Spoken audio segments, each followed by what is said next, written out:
You know, it is really hard to be a fan of UFC 296, and I don't want you to take that in the way that I don't like the card and that I don't like the fights on the card. I love the fights on the card. It's just that they're breaking my heart to think about, okay? And I think if you're a long-term UFC fan, they're hard for you to think about as well, and they're going to be hard for us together to watch, yeah? There is Tony Ferguson versus Paddy Pimblett. Now, we've talked about that enough. I feel like the entire MMA world has talked about that enough. What has David Goggins even done to Tony Ferguson's body?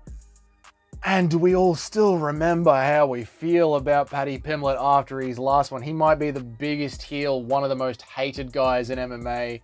That is until Ian Garry came along, who, funnily enough, is also on this card, yeah? But you see, both Tony Ferguson and Stephen Wonderboy Thompson have talked about making title runs again. And this is why I sort of want to make this video about Stephen Thompson. Both Tony Ferguson and Wonderboy have talked about making title runs again. Ferguson famously said, "I'm 5 fights away from a title shot," before he got the living piss beaten out of him by Bobby Green.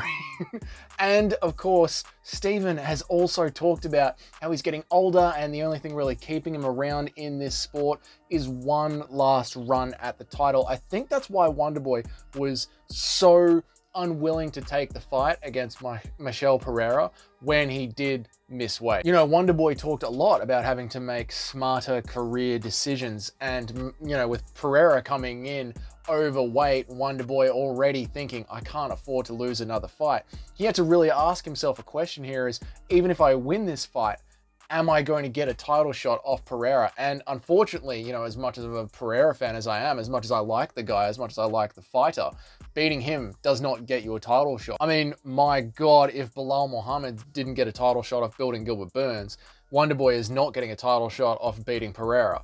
Now, if you ask Wonderboy that question about Shavkat Rakhmonov, the answer to that is different. If he does manage to get the upset, then yeah, he would be next in line, if not for Belal Muhammad, for a title shot. Like, Belal is obviously really staking his claim, and the fact that Belal is now going to be the backup fighter does really stake his claim, but beating Shavkat puts Wonderboy right there as well. And let's say that Leon Edwards does remain the champion. Leon Edwards versus Wonderboy as a pay-per-view main event is an awesome striking match that we would all love to see. But the thing is here, we are talking about Wonderboy getting the upset, aren't we? You know, when it comes to the other heartbreaking fight of this card, Tony Ferguson versus Paddy Pimblett, Ferguson always looks so good in the first round, doesn't he? And Paddy Pimblett always looks like a guy that is there to get hit. He's the one that made it famous, "Scousers don't get knocked out, lad." Like, sorry about that accent, but he's the one that did that. He's the one that brought that saying to the stage. He's there to get hit. And Tony Ferguson, first round, looks great. So it gives us, the dreamers, that sort of feeling that maybe there is a shot here that Tony can get this. But when it comes to Shavkat versus Wonderboy, I genuinely don't see how Wonderboy can get the win there. Now, that doesn't mean that it can't happen, yeah? This is MMA in 2023. This is the year of anything can happen. I remember sitting down while Bruce Buffer was calling out Sean Strickland and Israel Adesanya. I was sitting there, I turned to my brother, I said, I just do not see a way that Sean Strickland can win this fight. And then Sean Strickland won it via jab over 25 minutes, yeah? But logically looking at this one, I keep running the fight over and over again in my head, and I just don't see how Wonderboy can win this one. Like Shavkat Rakhmonov, yeah, we all know he's got great ground game, obviously, and we all know that Wonderboy's ground game is not the best in the world, to put it lightly. Yeah, I was once so drunk that I ate a canned burger from a service station, and eating that was better than watching Wonderboy's ground game, yeah.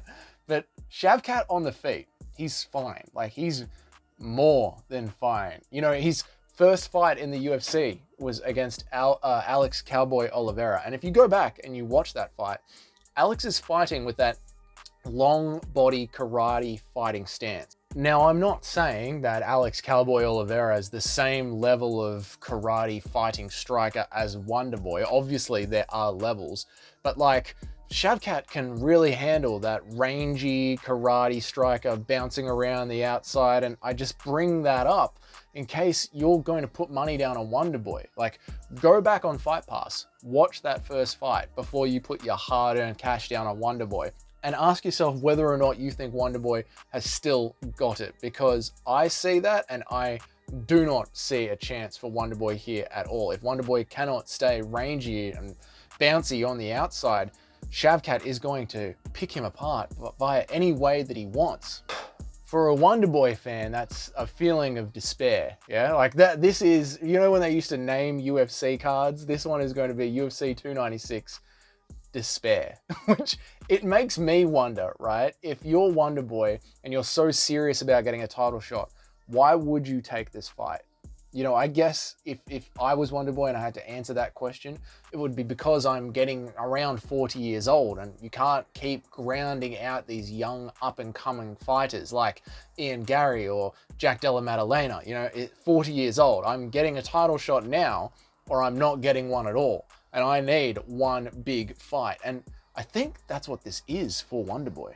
This is that last one big shot, isn't it? He is literally putting it all on the line. If Wonderboy loses this one, he is just another big name for the young guns to claim. He's another Neil Magny of the division. He's just a gatekeeper. And Wonderboy, number one, is too good to be a gatekeeper and doesn't want to be a gatekeeper. So this is it. Like, this is his big gamble and we're watching it play out. And then we have to watch that play out alongside Paddy, Pimblett and Tony Ferguson. And we have to watch that play out alongside of Garry and his just insane talking as well. He can't handle his own criticism, but that's another video for another time. UFC 296 has got some amazing fights on it, but if you are a long-term fight fan that have been following the careers of these guys for ages, it's going to be a hard one to watch. Guys, let me know down in the comments, do you think Wonderboy can win this fight? If so, how? Please let me know the game plan. Am I just being too negative going into UFC 296? If you've been enjoying these videos, maybe consider hitting that subscribe button down there, and I'll see you all in the next one.